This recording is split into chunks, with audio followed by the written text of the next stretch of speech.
If you have a Trackstar Cat5, S5 or advanced system on your vehicle, it will come with two Trackstar Driver Recognition Tags.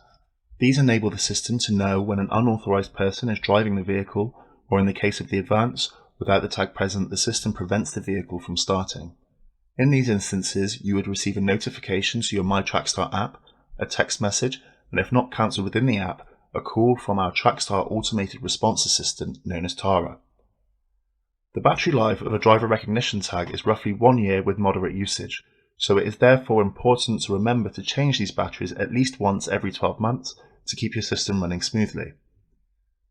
The Trackstar Driver Recognition Tag comes in 3 parts: the top with a male locator pin, the bottom with a female locator socket, and the PCB.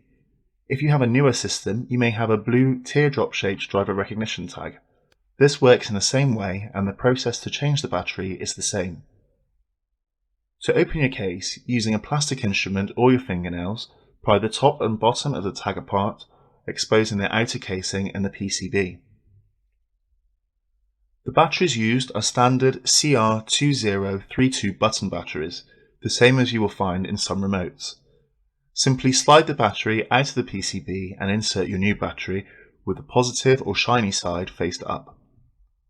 You will notice the tag has a hole which you can put over the locator pin to ensure it has a good fit. You then need to put the top and bottom part of the casing back together and push them together until you hear 2 clicks. You now have roughly 12 months before you need to replace your battery again.